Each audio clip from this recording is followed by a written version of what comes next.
Oi, gente, tudo bem?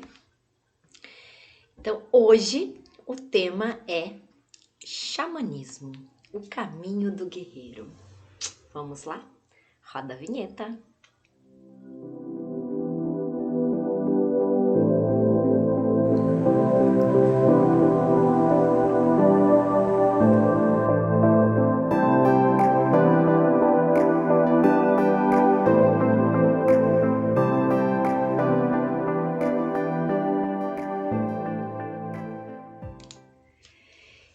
Então, gente, xamanismo e o caminho do guerreiro.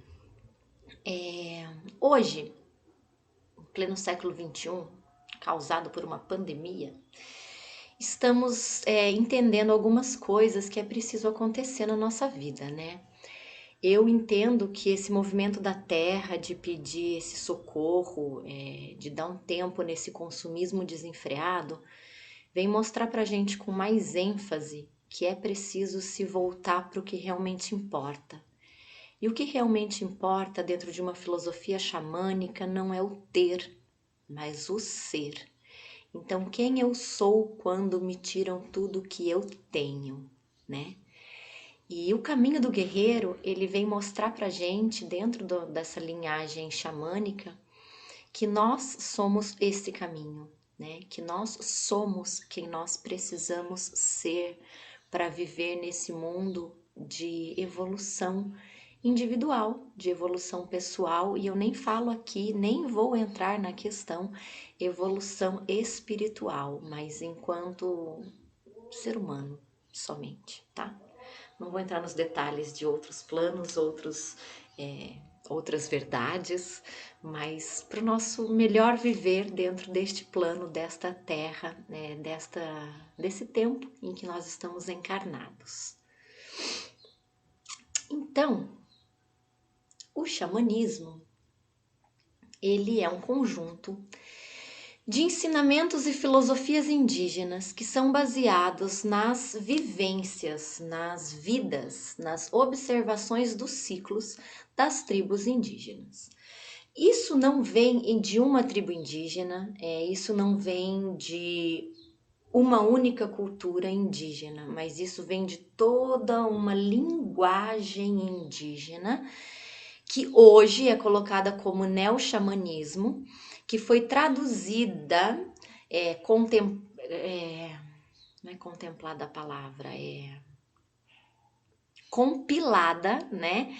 Vários estudiosos das linguagens indígenas observaram a vida na tribo, aprenderam com os pajés, com os xamãs e traduziram essas linguagens em diversas tribos, em diversos lugares do mundo, trazendo isso de forma mais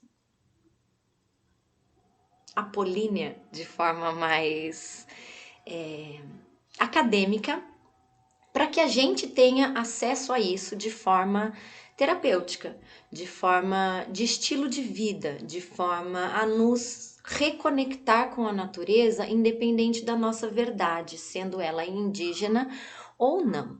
Ou seja, o que eu quis dizer com tudo isso? Que são verdades que estudiosos aprenderam e transmitiram para a gente de forma terapêutica, para que a gente, ser humano, consiga, que não está lá dentro da tribo, consiga ter acesso àquelas ferramentas e viver melhor com elas, entendendo que eles vivem tão bem com elas, por que a gente não pode?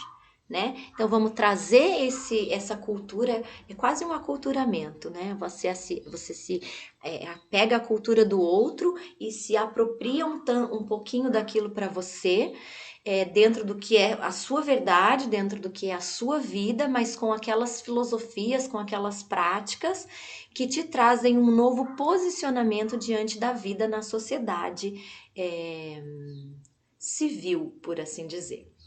Então, quando a gente fala de xamanismo hoje, a gente está falando de um neo-xamanismo, de um resgate dessas culturas, desses aprendizados, dessa filosofia, desse modo de ver e viver e conviver com a natureza, trazido para os nossos dias de hoje. E aí a gente vai alinhando isso dentro da nossa realidade, dentro da nossa verdade, que é muito diferente, mesmo estando dentro da mesma cidade, não é mesmo?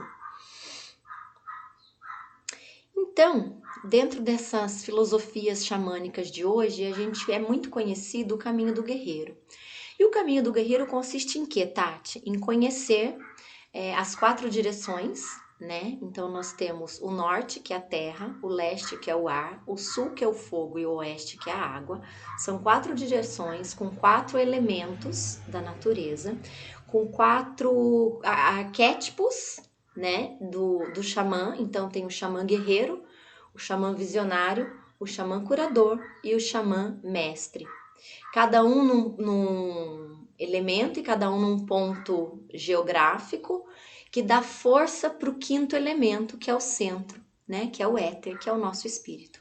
Então a gente entende que quando eu tenho ciência desses 4 elementos, eu tenho consciência do 5º elemento. E aí tudo gira de forma equilibrada, ou mais equilibrada, ou em busca do equilíbrio, não é mesmo?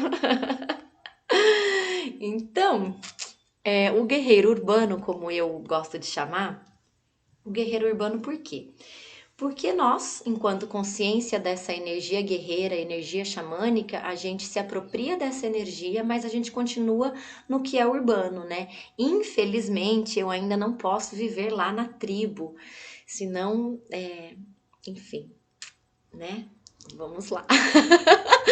Eu ainda sou uma mulher urbana, então enquanto eu me mantenho dentro do urbano, eu me considero uma guerreira urbana, porque eu trago o conhecimento da tribo para minha realidade, dentro da minha cidade, dentro do meu dia a dia, e vou viver e conviver, né, que é viver com ela no meu dia a dia, para que cada vez mais, mesmo distante da mata, da floresta, eu consiga perceber e receber os influxos dela no meu corpo e na minha vida. Então, quando a gente expressa o guerreiro, que é lá no elemento terra, na direção do norte, nós expressamos o nosso guerreiro. Como que a gente expressa o nosso guerreiro? Pela nossa capacidade de honra e liderança. Ou seja, quanto mais eu respeito, quanto mais eu honro e quanto mais eu lidero, mais eu desenvolvo em mim a característica do guerreiro urbano. Aí nós vamos para o visionário. O visionário fica no leste, elemento ar. Né? Então, o que é o visionário? Cada vez que eu expresso a minha criatividade dentro da minha visão de vida, eu estou treinando o meu visionário. O visionário é aquele que vê além do que os olhos da carne, do que os olhos físicos estão vendo. E o que vê com os nossos, além dos olhos físicos? O olho criativo, o olho que dá imaginação, o olho que cria além do óbvio, o ululante ali na nossa mente. É o além do óbvio que é a nossa visão de vida. E aí a gente vai para o mestre. O mestre é o nosso sul, né? O nosso sul é o elemento fogo. Não, mentira. Errei. Peraí. O mestre é o elemento água. Isso. Desculpa. O mestre é o elemento água. Ele fica na direção oeste. E ele vem falar pra gente da nossa capacidade de ser claro e de discernir e de desapegar. Ou seja, é o próprio movimento da água. A água, ela é límpida, ela é translúcida, ela é clara, não é mesmo? Sendo clara, uma vez que eu sou clara comigo, eu consigo discernir o que eu quero e o que eu não quero, o que me faz bem e o que não me faz bem, o que não me faz bem, mas eu quero, e o que me faz bem, mas eu não quero, e quando eu vou ceder a cada uma dessas situações e circunstâncias na minha vida. E uma vez que eu vi isso, eu desapego daquilo que é preciso, mesmo quando eu não quero. Olha que grande lição a água nos traz, não é? E por último, mas não menos importante, nós vamos para o curador, que agora sim, no elemento sul, no elemento fogo, na direção sul, é o curador. É quando eu ouço o outro com o meu coração e quando eu falo com o outro na linguagem do amor. Difícil essa lição, não é mesmo? Mas esses 4 pilares do guerreiro é que faz o 5º pilar, que é o espírito do ser humano em desenvolvimento. Quando a gente consegue ter consciência e ciência e viver e conviver com esses princípios, é claro que eles não vêm do dia para a noite, né, gente? É preciso desconstruir muita coisa, é preciso limpar muita coisa dos nossos preconceitos, dos nossos traumas, dos nossos melindres e mimimis, para que a gente se aproxime dessa verdade cada vez mais, né? E é por isso que eu falo que é um confiar com os deuses, porque eu fio do meu lado, que fazendo a minha parte para que eu expresse essas características de guerreiros, né, do guerreiro urbano, e isso é para sempre. Então, cada vez fiar com os deuses é eu fazer a minha parte, é eu trabalhar o que é ruim em mim, o que está em déficit, o que está difícil, que me causa mal ainda. Os deuses vendo o meu trabalho, eles vão fazendo a parte deles, que é me trazendo oportunidades para treinar essas qualidades que eu estou desenvolvendo, e aí a gente vai fiando esse quinto elemento de uma forma mais integral, de uma forma mais holística, de uma forma mais xamânica. E aí, então assim, quando a gente vai estudar tudo isso, a gente faz um mergulho dentro da gente mesmo, né, gente? Porque não adianta eu viver dentro desses princípios e não querer quebrar coisas que eu preciso quebrar, como conceitos e preconceitos. Então, como que eu sei para onde eu tenho que ir, né? Como que eu me guio? Qual é o meu norte? Então a gente vai sempre pelo lado da criança ferida. O xamã, ele é muito lúdico, né? Ele conversa muito com as crianças, ele entende que em todo adulto existe uma criança, né? O adulto não é porque virou adulto que vai deixar de brincar e vai deixar de ser bobo, porque dentro do adulto existe aquela criança, mas é um adulto que tem uma criança tão bem trabalhada que ele é um adulto maduro emocionalmente, mas livre com o seu jovem, com o seu eu jovem ali, com o seu eu infantil, brincalhão, criativo, imaginário, mas maduro, sério e centrado. Então, existem algumas perguntas que a gente pode se fazer todos os dias para se conhecer dentro de cada arquétipo, né? Então, a criança ferida do norte é quando a gente se pergunta assim: eu tô sendo rebelde com essa decisão que eu tô tomando, com essa postura que eu tô tendo? Eu tô honrando, eu tô respeitando de fato essa pessoa ou a mim mesma? Não tem como a gente pensar na filosofia xamânica, na medicina xamânica, na cultura xamânica, sem a gente se olhar de forma verdadeira. Eu desenvolvi um hábito na minha vida que é conversar comigo diante do espelho. Mas eu não tenho um momento que eu chego na frente do espelho do banheiro, por exemplo, e troco uma ideia. Não, às vezes eu só vou fazer um xixi e vou lá e... Putz, mano, qual que é a sua, Tati? Por que você tá fazendo isso? O que você tá querendo com essa atitude? Onde você quer chegar?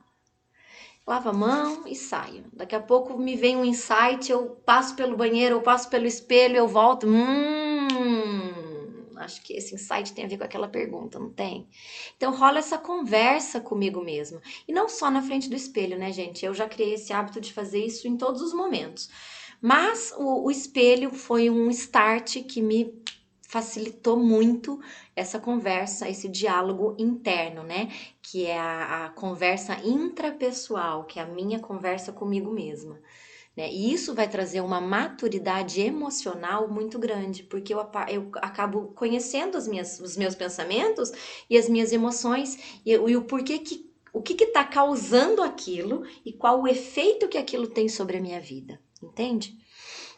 Outra pergunta que a gente pode se fazer é quando é uma questão de autoridade, né? Como a gente é melindroso com questão de autoridade?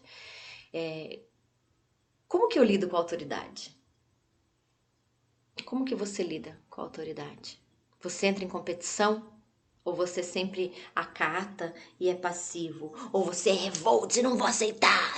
Como que é? Um guerreiro, ele precisa lidar bem com a autoridade. Ele precisa dizer sim, ele precisa dizer não, mas ele precisa, sobretudo, respeitar a autoridade. E eu não consigo respeitar a autoridade do outro se eu não respeito a minha. Então, para eu respeitar a autoridade no outro, eu preciso respeitar a minha autoridade sobre mim. Qual é a autoridade que eu tenho sobre mim? Eu acredito no que eu falo? Eu sou verdadeiro? Eu me conheço? Eu conheço meu poder pessoal? Meu poder sobre as pessoas e sobre mim mesma? Quando eu falo que eu vou fazer uma coisa, eu vou até o final? Que parte de mim eu ainda não conheço? Muitas. Como que eu reajo? Como que são as minhas reações diante da vida? São perguntas que um guerreiro precisa se fazer constantemente.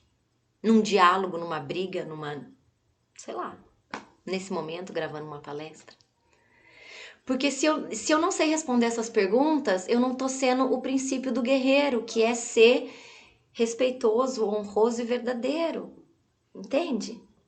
Então, é muito lindo isso, mas dá um trabalhinho, porque você precisa pensar em você. Você precisa conversar, dialogar com você. Isso é tão rico, gente. E aí a gente vai para o visionário, a criança ferida do leste. A criança ferida do leste, ele vai falar sobre dizer a verdade, sobre não julgar, sobre expressar o que você quer para a vida, para o outro, para você mesmo, com criatividade, com autenticidade e com objetividade. Porque tem gente que. O que você quer ser quando crescer? Ah, não é objetivo. Não sabe um objetivo da vida. Tudo bem não saber. Mas se você não sabe o que você quer da vida, a vida não vai te dar nada, porque você não sabe o que você quer receber. Qualquer coisa serve, né? E quando a gente é verdadeiro com a gente sabe que qualquer coisa não serve. Não é qualquer coisa que serve, mano. Tem coisa que não serve pra mim, mas serve pra você. E tudo bem. Eu não sou melhor nem pior, nem você. Mas se eu sou verdadeiro, eu sei que o que serve para você e não serve para mim, e ok. Então, quando a gente vai falar do princípio do visionário, do arquétipo do visionário, a gente vai perguntar se eu tô dizendo a verdade ou se eu tô criticando só para ser chato. Ou se eu tô julgando porque eu me acho melhor ou menor ou pior. Quando eu digo a verdade, eu sei do que me faz rir de verdade e daquilo que eu dou risada para ser polida. Quando eu digo a verdade, eu reconheço os meus dons e reconheço também os meus talentos. E reconheço também aquilo que eu não tenho dom nenhum para fazer. E tudo bem, né? Quando eu digo a verdade, eu sei quem eu sou. Eu sei quais são os defeitos que eu ainda preciso trabalhar muito. Eu sei quais aqueles que já estão bem, mais ou menos bem trabalhados. Eu sei aqueles que já estão ok, aqui eu já estou sabendo lidar. E eu sei que aqueles que eu vou ter que, putz, esse defeitinho eu vou ter que, putz, rala, mano. Porque eu sei. Mas para isso eu preciso ser verdadeira comigo. E ser verdadeiro comigo inclui falar para mim que eu não sou boa em determinadas coisas. Que eu não quero viver determinadas coisas. Que eu preciso melhorar em determinadas coisas. Isso dói porque a gente é cheio de prepotência. A gente acha que a gente já é perfeito. Eu tenho um ditado que é assim, ó, eu acho primeiro que eu acho que a gente já é perfeito, né? Eu acho que todo mundo é perfeito do jeito que é. Perfeito não significa que eu não precise melhorar, porque a perfeição não é a ausência de defeito para mim. A perfeição é ser quem eu sou do jeito que eu já sou. Ser mais perfeito é me trabalhar para essa evolução. Porque, veja, a perfeição não significa que não tem mais nada para melhorar ali. Significa que eu sei quem eu sou de verdade, com os meus defeitos e com as minhas qualidades. Eu sou perfeita porque eu tenho tudo isso. A perfeição não está em fazer tudo sem erro, mas está na capacidade de superar o erro e continuar tentando. Então, uma pessoa perfeita para mim são todas. Eu, inclusive. Isso não significa que eu não tenha muito que melhorar. Putz, uma lista infinita. Mas que bom, porque a hora que eu atingir a perfeição, que eu não tenha mais nada para melhorar, aí eu posso morrer, porque daí eu já aprendi tudo que eu precisava aprender. E aí eu posso reencarnar para voltar de novo. Então a perfeição para mim é um pouco diferente do que a maioria das pessoas pensa, saca? Então quando a gente vai sendo verdadeiro com a gente vai vendo, por exemplo, isso, que eu já sou perfeita do jeito que eu sou. Eu só preciso melhorar em algumas características. Melhorar muito. Outras nem tanto. Entende? E isso, assumir isso é muito difícil, porque todo mundo fala assim, você é perfeita, que nada, você tem esse defeito, esse defeito, esse defeito, esse defeito. Eu sei que eu tenho esses defeitos, você também não sabe os defeitos que você tem?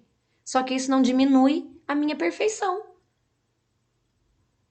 Cara, eu respiro, eu como, eu tenho onde dormir, o meu corpo funciona, eu tenho onde viver. Não significa que eu não tenha problemas, mas significa que tudo já é como deve ser. E cabe a mim transformar, melhorar, deixar ainda mais perto do que eu quero viver na minha vida. E isso é um trabalho constante e infinito, não é mesmo? Coisa do visionário.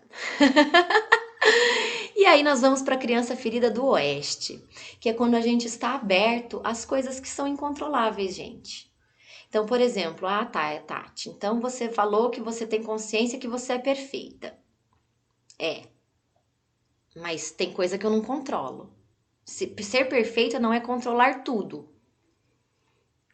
E você também é perfeita, só para constar.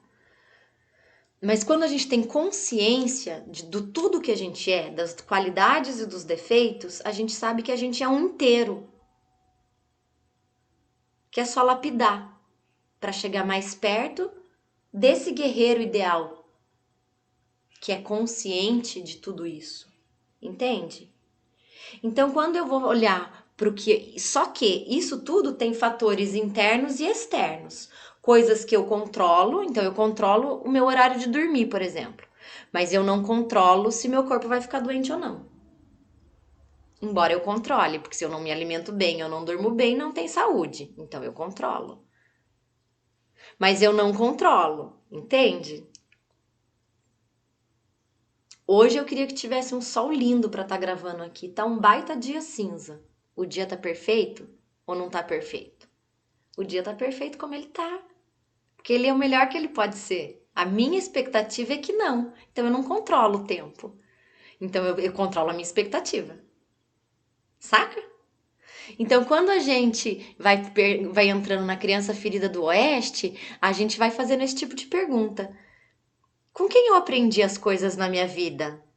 Será que eu sou apegada a controlar o tempo, por exemplo? Será que eu me permito me curtir num dia frio, em algum lugar para ler um livro? Quais são as coisas que me inspiram na minha vida? Quais são as pessoas que me ensinaram? Quais são os meus medos hoje? O meu medo eu controlo? Eu posso controlar? Qual é o meu compromisso comigo hoje? Eu controlo o meu compromisso comigo? Se não, se sim, eu controlo o meu compromisso com o outro.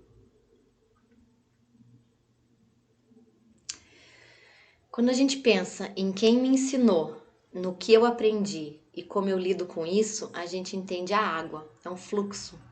Eu aprendo, eu vivo, eu solto, eu ensino, eu aprendo, eu vivo, eu construo, eu solto, entende? E aí, quando você confia nesse ciclo de aprender, viver, soltar, ensinar, receber, aprender, viver, soltar, receber, ensinar, você confia. Você fia com a vida. E aí, o medo é igual ao salário mínimo. Piadinha de gente antiga, gente. E aí nós vamos para a criança ferida do sul. A criança ferida do sul é muito legal, porque ela vai falar pra gente do nosso lúdico. Quando eu conto histórias na minha vida. Eu sei contar histórias. Era uma vez.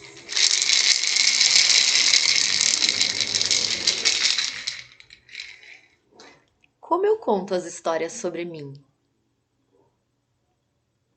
Olha, eu já tive vergonha de contar as minhas histórias. Hoje eu já aprendi a dar risada delas. O que eu sei sobre o amor? Putz, né? A gente acha que a gente não sabe nada, mas o que é o amor? Como eu manifesto o amor que eu sinto pelas pessoas? A criança ferida do sul vai falar dessas coisas. Ela vai falar de coisas que estão além do óbvio, ululante nas nossas mentes, mas ele vai falar de algo que está dentro. Então, a criança lúdica que conta historinha pro amigo, e eu não tô falando do amigo de 5 anos não, tá, gente? Tô falando do amigo que eu tomo uma cerveja no bar, de repente. Quando você conta um caos da sua vida para o outro, você tá contando uma história. Sem a roupa, sem os trejeitos de um contador de história, mas você tá contando uma história. Né? Quando eu falo de uma dor minha, de um amor, por exemplo, para o outro, para outra pessoa, eu tô contando uma história de amor, sobre amor. Quando eu vivo uma situação de um relacionamento abusivo, eu estou aprendendo sobre amor. Quando eu vivo sobre um relacionamento saudável, que é bacana, que eleva, eu estou aprendendo, convivendo sobre o amor. Quando eu expresso meu amor pelo meu filho, ou pelos meus pais, ou por uma amiga querida, eu estou falando de amor. Quando eu atendo um cliente, acolhimento, me colocando a história dele na frente da minha, a dor dele na frente da minha, tentando ver o mundo pelas pegadas dele cliente, dela cliente, eu estou falando de amor. Porque o amor é aquilo que está lá dentro. É aquilo que move a nossa vida, a gente reconhecendo como amor ou não. A gente mostrando isso na nossa vida como amor ou não, ele tá ali. E a criança ferida do sul, ela vai trazer todas essas questões sobre quem sou eu, como que eu lido com as minhas histórias. História de ontem, história de um passado, história que eu quero viver. Por quê? Porque são dessas histórias, é a nossa história que faz o nosso presente. Então, eu hoje sou um compêndio de muitas histórias que eu vivi, assim como você. Você hoje é um compêndio de histórias, é a Barça, né? Na minha época chamava Barça. A Barça de toda a sua história. Então é preciso saber contá-la sem dor. Porque quando a gente começa a contar a nossa história sem a dor do que passou, a gente começa a aprender com a nossa história. E quando a gente aprende com a nossa história, a gente está um pouquinho mais desperto para transformar o nosso futuro, para direcionar o nosso guerreiro, a nossa verdade para onde a gente quiser, porque de fato isso só importa para a gente, para o nosso caminho de evolução, para a gente ser sempre a nossa melhor versão, para ser feliz, porque ninguém veio nessa vida para ser triste, para sofrer. Não que não exista sofrimento, mas o sofrimento ele vem como aprendizado quando a gente começa a ver o mundo por esse prisma do xamanismo, entende? Então a dor ela vai trazer uma brincadeira lúdica de criança e vai transformar essa dor em arte e eu vou conseguir respirar mesmo sentindo dor e tristeza de uma situação mal resolvida na minha vida. E para isso, o xamanismo ele traz alguns bálsamos de cura e ancestralidade. Então, um desses bálsamos, por exemplo, é entrar em contato com o nosso animal de poder. Né? Os nossos animais de poder, nós não temos só um, né? Nós temos alguns. Então, cada um deles vai trazer uma medicina, vai trazer uma forma de ver o mundo, uma forma de sentir o mundo, vai me trazer um poder que eu preciso para lidar com uma situação. Então, a relação com o animal xamânico não é assim, fiz uma sessão, descobri meu animal xamânico e acabou. Quer dizer, pode ser, né? Tudo pode ser, só basta acreditar. Xuxa. Pode ser também, mas o interessante é que a gente tenha contato com esse animal de poder. Uma vez que eu descobri o meu animal de poder, é interessante que eu tenha contato próximo com ele para que ele me auxilie nos momentos em que eu precise dele, né? Porque senão, para que ter meu animal de poder? Só para falar na internet que eu tenho meu animal de poder? Ah, eu sei meu animal de poder. Se você não usufrui dele, se ele não está presente na sua vida, usufruindo de você, e você não está presente na vida dele, usufruindo dele, qual é o sentido de você tê-lo na sua vida? Nenhum, não é mesmo? Só para fazer graça? Não precisa. Então é para viver com ele, é para trazer a energia dele para sua vida.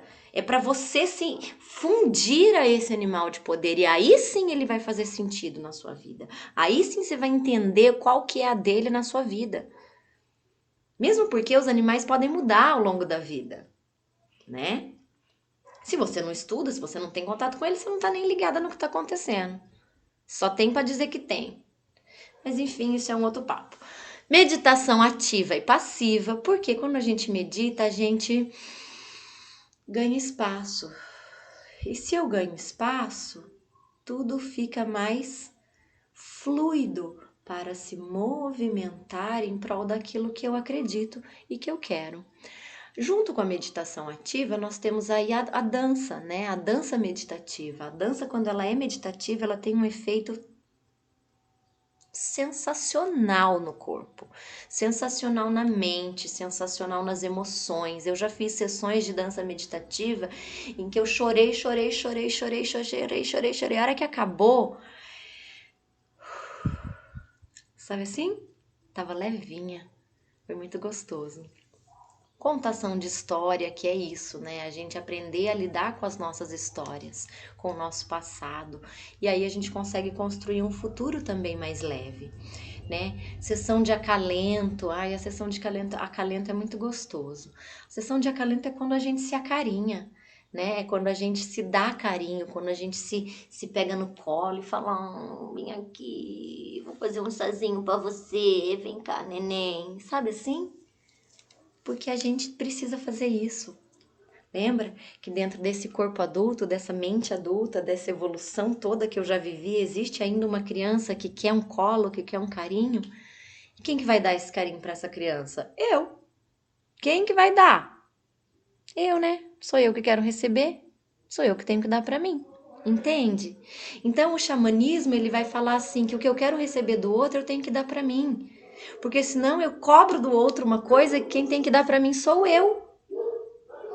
Aí vira aquelas pessoas loucas de relações malucas que cobra que o outro tem que te dar isso, aquilo, sendo que quem tem que te dar tudo isso que você quer do outro é você, né?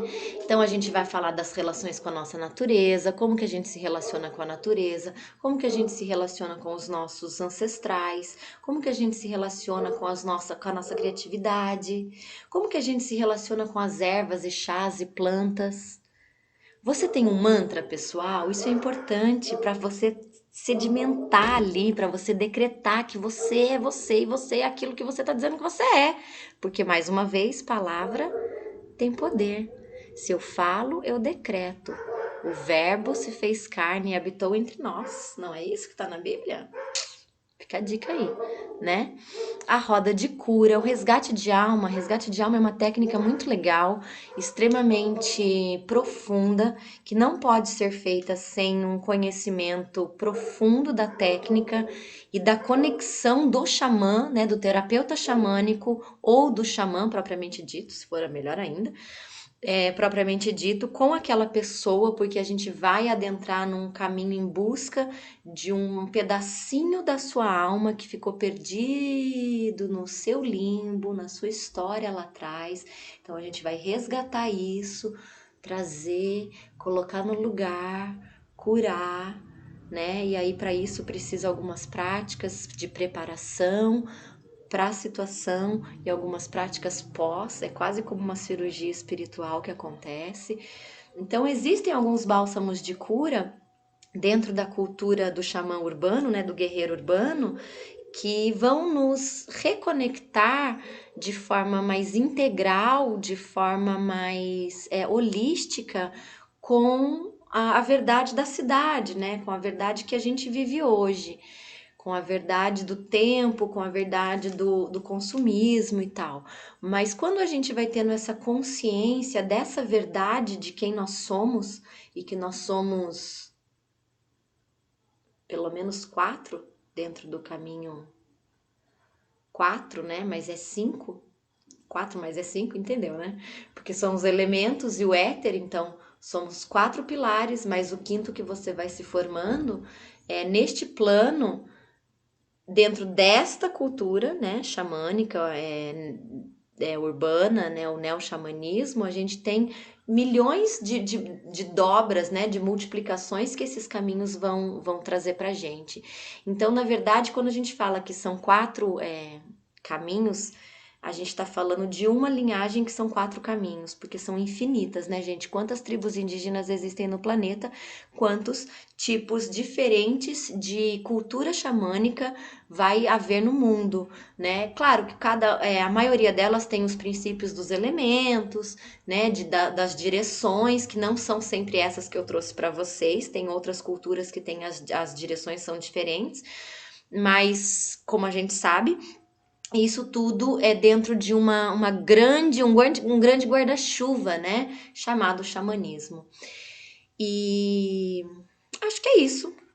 Então, a palestra foi sobre um pouquinho a cultura do xamanismo urbano, né? Dentro do meu trabalho, o trabalho que eu desenvolvo enquanto terapeuta, eu busco trazer isso para o cliente e busco viver tudo isso na minha vida de forma integral, até porque eu acredito que precisa haver coerência entre eu trabalhar com o cliente e eu viver, precisa ser a mesma coisa.